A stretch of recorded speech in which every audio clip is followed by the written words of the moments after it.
ndao androso any aloha andao jerentsika roa fa to misy fianakaviana mandondona iza menakavo manao hoe iny zato mampitavatava anareo to iny zato mampirakoraka anareo. We just gotta learn to dance in the rain.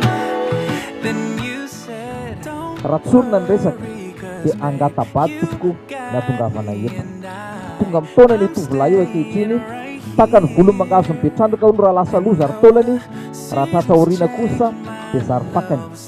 Eny tompoko izy no antsoina amin'ny anarana hoe Randriana Risson Zo Antonio. Izy tompoko izy no tonony rehetra fianakaviana ireto amin'ny pianety. girl, I know that change is just a part of this life, but our love will stand. Angataka ny fara, angataka ny dimby, angataka ny tokantrano zao tovolahy zao raha sitraka reo satria mazava ny resaka raha tsorina zany dia hoe mangataka izay anlova ho tokantranony Zo. It's an unpredictable life on my own, yeah.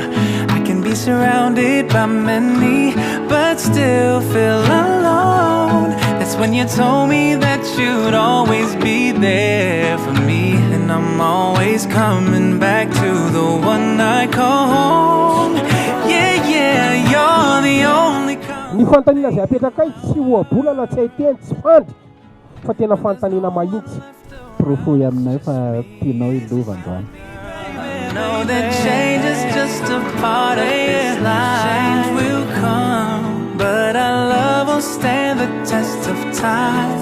Eny taona izy ny rahako ary katram'izao izy mbola tsy tamelako fa mbola miaraka amiko foana ary tonga eto androany tonga le andro malaza ka ho alaiko izy ary tsy ho amelako.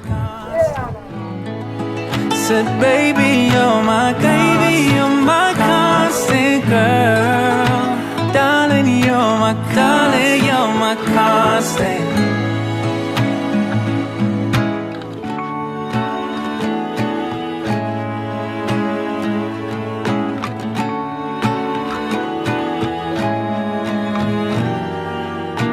La la la la la la la la la la.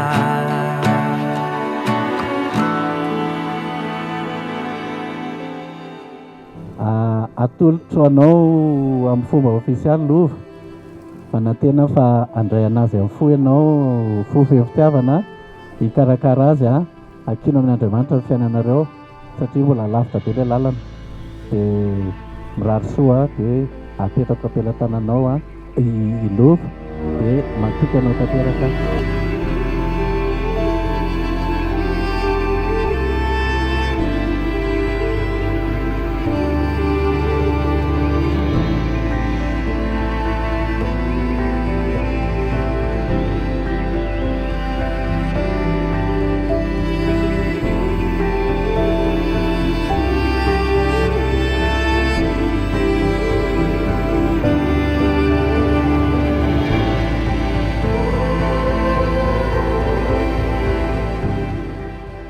Teratsy dia matolotro anao manamarika fa ho ay ianao ary ho ay foana ho ay mandrakizay tiako ianao.